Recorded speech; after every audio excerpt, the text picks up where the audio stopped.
the early review of Dragon Age Veilguard. Are you ready for the game of the year? Salutations, everybody. It is Maddie here today, and as a lifelong BioWare fan, it's been a bumpy ride for us these last 10 years or so. For many people, the decline began with Mass Effect 3, but I adore that game from top to bottom, and it really started for me with Dragon Age Inquisition with what we call the Hinterlands problems and just the game's excessive bloat. From there on... Yeah, I haven't played Dragon Age, but people were pretty adamant in the comments that there was no Hinterlands problem because the zone served a specific purpose. Not sure if it's true, but a lot of people said that there wasn't even a problem, so I'm not even sure about that one, honestly. It would be games like Mass Effect Andromeda that I would approach with a cautious level of optimism, only to be let down by the thing I know BioWare best for, which is the writing. And then Anthem, as we all know...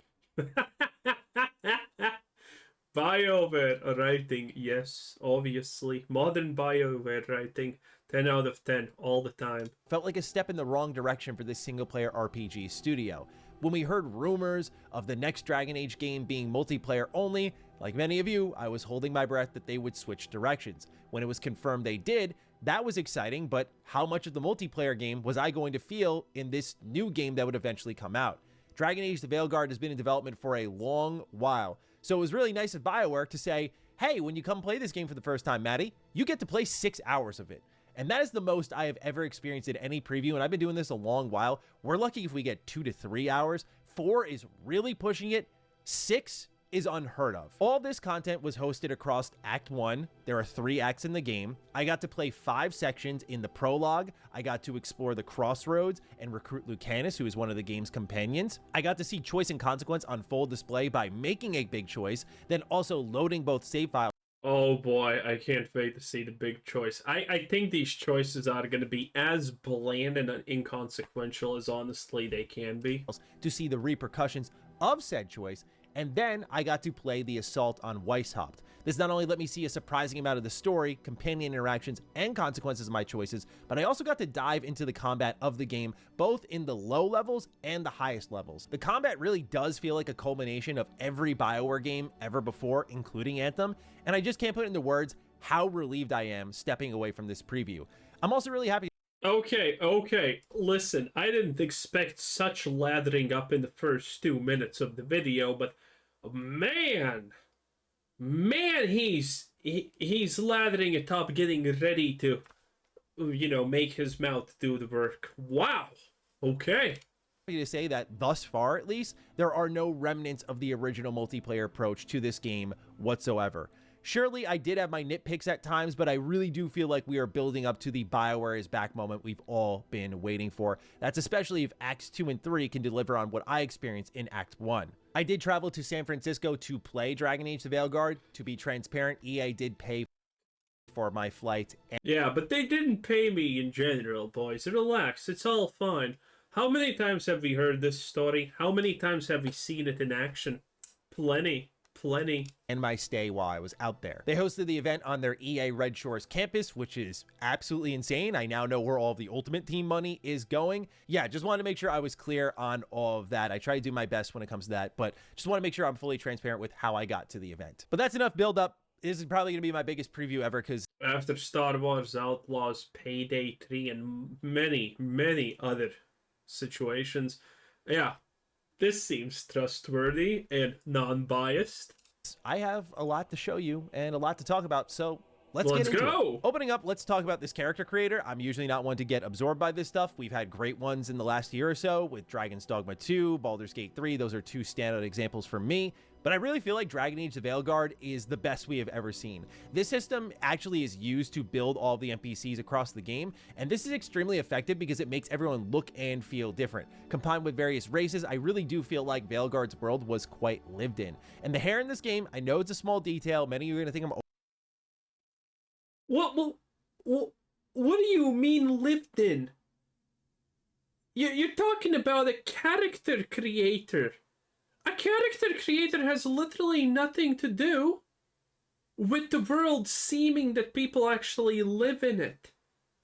Different faces and different types of femboys, clearly, and twinks, is not gonna make the world good.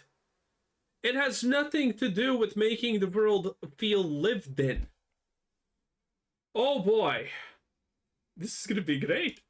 Overhyping this game already, but it's ridiculous. And they have details down to cornea sliders. It's unbelievable. Larynx sliders, crazy. And you pick between 3 face shapes. You could slide them around to make a hybrid of them all and ultimately create the most fantastical version of yourself or someone completely different.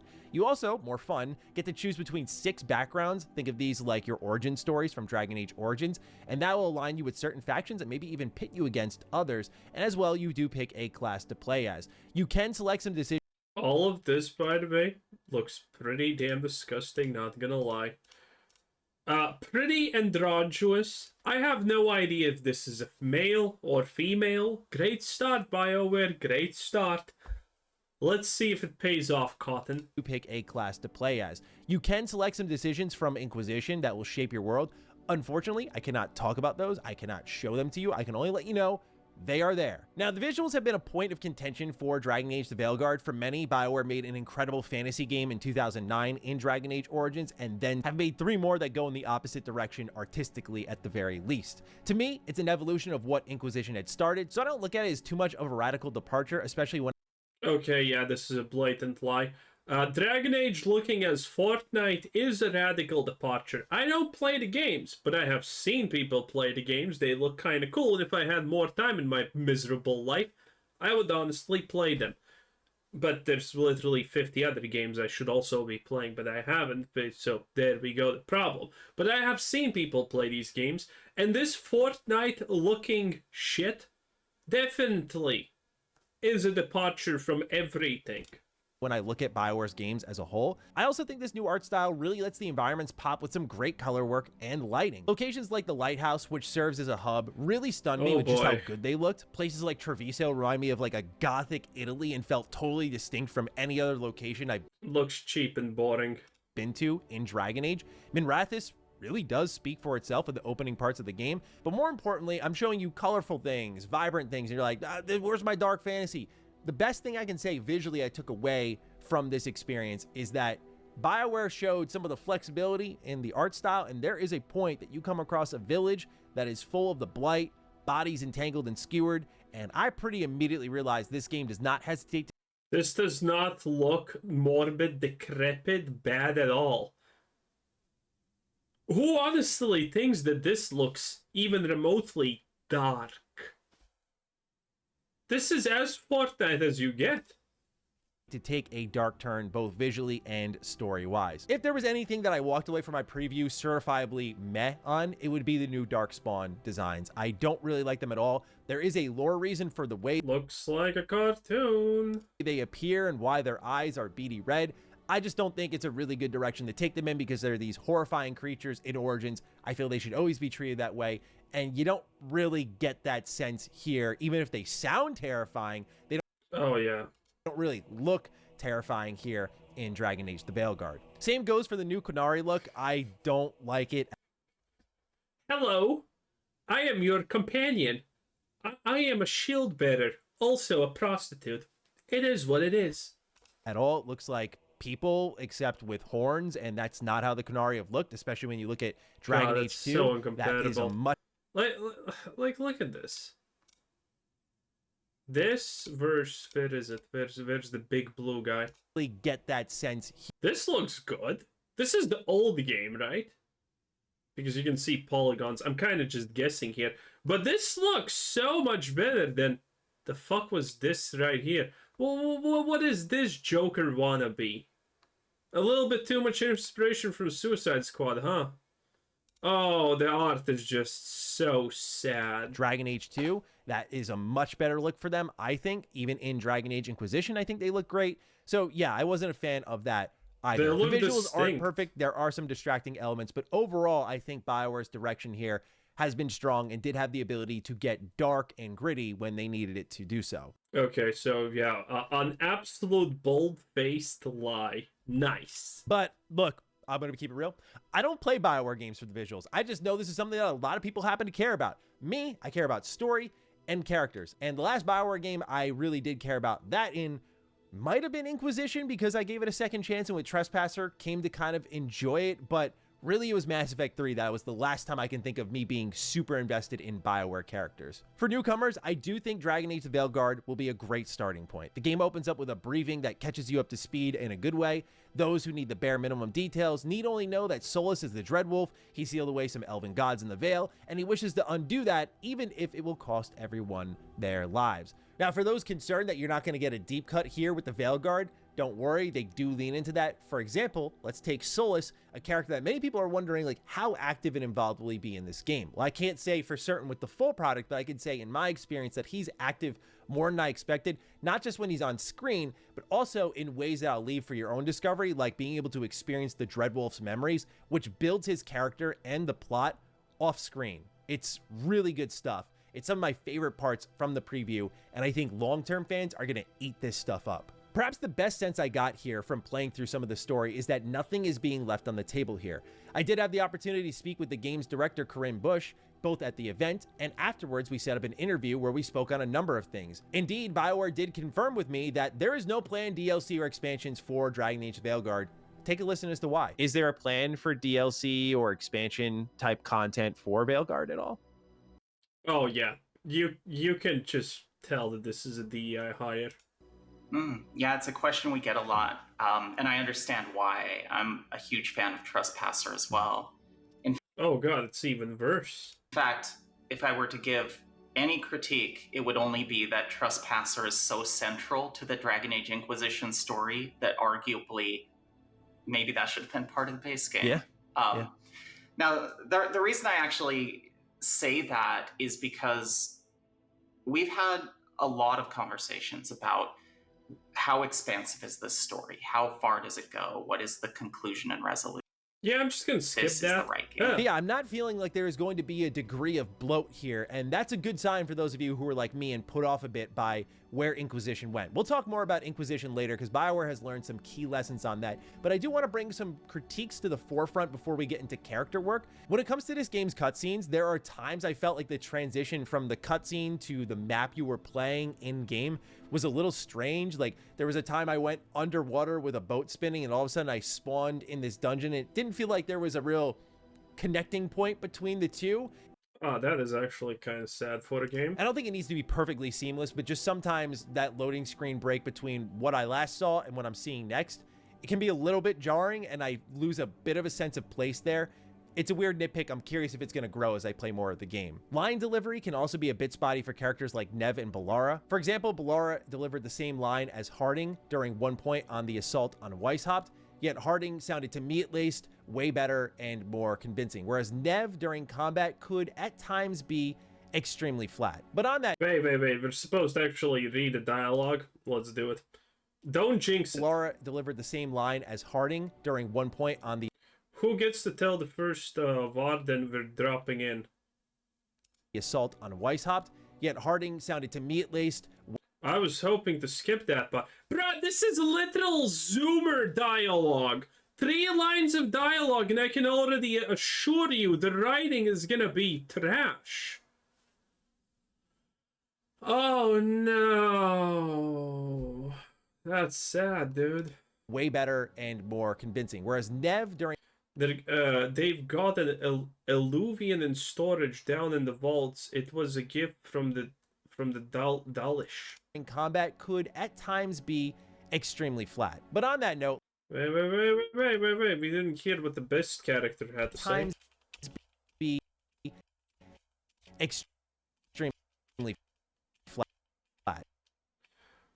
Or should go right to it, probably. Oh boy, this... Bad. But on that note, let's talk about character. We're supposed to meet here in your bar, but you let Veronica Cultus drag her away. Oh, and then we're gonna have some... Oh! The thing that we said that we're gonna do! We're gonna re-explain the thing in every sentence? Is this it? That also looks stupid. I hate when games just look down upon us and think that we're some kind of idiots, that they need to establish a goal, you go and do the goal, and then they need to re-explain what the goal was, or what's the point of it.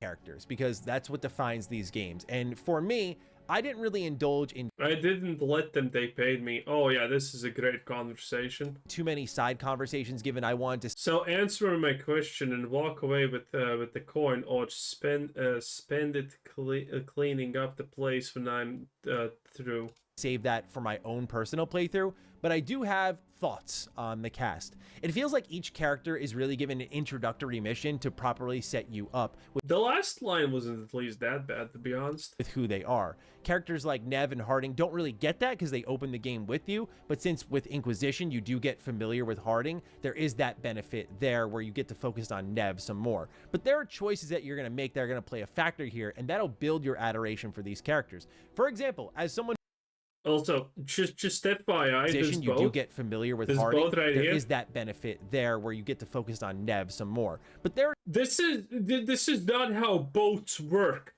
You don't drift the boat magically. are choices that you're going to make that are going to play a factor here, and that'll build your adoration for these characters. For example, as someone who did not care too much for Harding in Inquisition, I am ready to die for Harding now. Why is that? Because I made a choice that hurt her badly. Really badly. I made a choice where I was like, Oh yeah, let me explain the context of this. So, when previously Maddie was talking about big choices in this game because it has big choices with big impacts, one of the choices that he made hurt Harding, and that's the big choice. She was slightly hurt for a very short period of time. There you go, that's your big choice. She was slightly hurt for a little bit. There you go. Big choices, boys. Big choices. hey, come on with me into combat, because I'm thinking like this will make our relationship better. And she walked out of it bruised and battered. And this wasn't just a single cutscene moment. Throughout the entire duration of the opening parts of the game, Harding was hurt so bad that you would see it physically, and she was unavailable for a mission. Of course, they have the classic, Oh, X approved wow. of this, X disapproved of that. You have more particular ones, like you exchanged verbal jabs with Solus. So there's a lot of reactivity, and I'm curious how major it gets, but I can't talk about what exactly happened. I did get to see it on a bigger stage, and it's pretty impressive what BioWare is doing here, because little choices like these, I think, are going to go a longer way than what they're doing with the narrative, because it draws you closer to the characters. And let's talk about some of those. First and foremost, I want to talk about Balara, who is peppy and inquisitive, but I really love how she was able to take things seriously. At first, I think we should just get rid of anyone who can be described as peppy.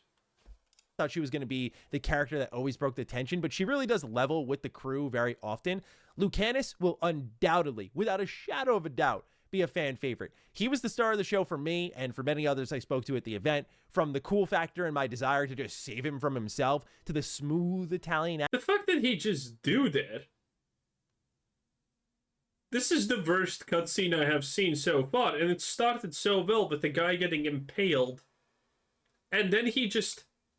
He was the star of the show for me and for many others I spoke to at the event, from He just does that, yeah. the cool factor and my desire to just Okay. save him from himself to the smooth Italian accent and how high stakes his story felt. I was all about him. I didn't get much from companions like Tosh, Davrin, or Well, Rook, what are you doing here? Helping out? What do you think? Fighting your battle, trying not to die, you didn't listen. Emmerich. You do get Decent choices, seems like. a little bit of Davrin thanks to how the Grey Wardens play a factor I'm here because you didn't... Yeah, that's what I just said, asshole. in the assault on Weishaupt. But yeah, the stakes felt very high with that assault on Weishaupt, and the stakes are only going to raise, apparently, according to the game's director. Act 2, all I'm going to say is that Act 2 is one of consequences.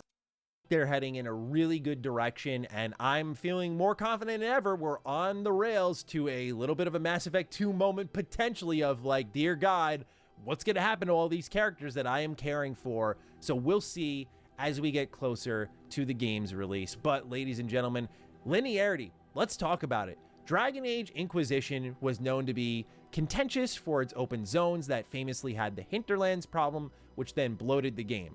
And one of my favorite takeaways from my preview with the Veilguard is just how much fat has been trimmed off the experience. I only saw side content that focused entirely on characters relevant to the main story, and that's a huge upgrade from Inquisition as far as I'm concerned. And BioWare... Why does that guy have a dagger here? So the opponents can just put really fast, so it's easier? I'm confused. really did study Inquisition in ways that I think people need to hear, so I'll let Corinne do all of the talking. I wasn't part of BioWare at the time, but I enjoyed that. Did that deceive you? As she also mentioned in the same interview that it's not a small game. Despite me poking around for answers, I couldn't get any direct indication of just how much content is here, but I was told we could expect something between Dragon Age Origins and Inquisition here, and if you want 100% everything, that you'd be at it for, her words, not mine, weeks. That being said, this is about 40 to 90 hours if we're using those games as a gauge if we don't account for DLC. If we're talking Inquisition plus all DLC, we're talking way over 100 hours. Still, my point being is this game is much more structured and confined. There are points where you can explore, but this is a more mission-centric BioWare game, which is what I have been looking for a while. And if... Okay, so he's saying that he wants games to be linear? Open games are way better than linear experiences, always. Yeah, a linear experience is not bad, definitely. A lot of games are linear and absolutely amazing, but an open world game is definitely going to probably be better than a linear game just because it gives players more freedom. And I think that's very important. it feels like there's a lot of lessons BioWare learned from many of their previous games here, but in particular, you see Inquisition's lessons learned the most. In all honesty, the framework for Veilguard felt very Origins to me, where I'm bouncing around all these parts of Ferelden and then going back to my party camp. That's kind of what's happening here, where you're bouncing all over the crossroads to different parts of Northern Thedas, and then you're going to go back to the lighthouse, which is your hub, and hang out with your companions. So the crossroads are these areas between reality, if you will, where you travel through illuvians or mirrors that, whatever, lore bombing you. You get to go to these parts that you get to explore further. This is where some of the side content lies, and then it kind of leads you to the next part of the main story. Now at the lighthouse itself, like I mentioned, this is your hub. Think of it like your party camp in Origins, where you just get to hang out, talk to all of these characters, learn more about them, develop your relationships with them. You also get to decorate your own place a little bit with things you collect around the world or buy around the world, and you can upgrade your equipment here. So you'll be here frequently, and think of this as the home base. So there's a ton Looks decent at least. of investment here for character building and exploration, and I think it's all being woven together pretty damn good. Now let's talk a bit about combat, because this is another thing that I think BioWare didn't show off very well with some of the marketing for the game. So Oh no, what I have seen from combat seems kind of decent. Do you honestly think combat looks the worst part of this? I would say probably no, honestly. I don't know. Well, again, didn't play it, so this is going to be for the people who have actually to figure this out, but from just me looking at the combat, doesn't seem that bad. Seems decent for the most part.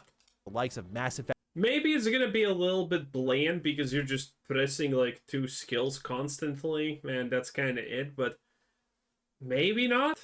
and Anthem to give it its own feel. In a strange way, Dragon Age: The Veilguard is a love letter to all prior BioWare games. For example, it reminds me a lot of Origins, where you're swapping weapon sets, but also, and this is no exaggeration, you're gonna pause the game frequently to tactically assess the situation and take down your foes. And I was pausing this game more than any Dragon Age game before since Origins. This also reminds me of Dragon Age 2 a bit. So, pauses the game a lot because reasons, but you can't even control your companions properly. You only can issue them extremely basic things to do. Bit.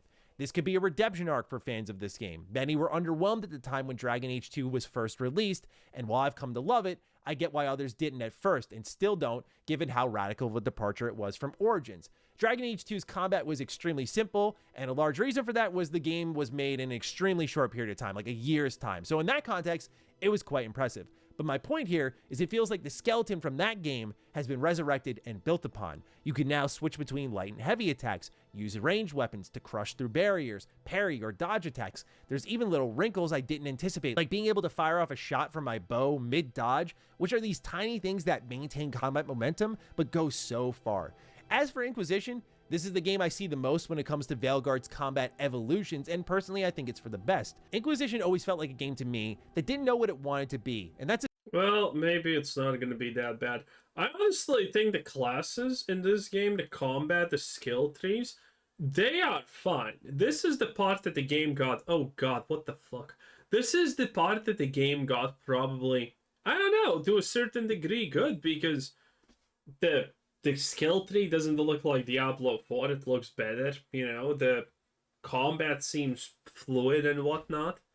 I don't know. Will it be too honestly simplistic at the end? It's kind of hard to say.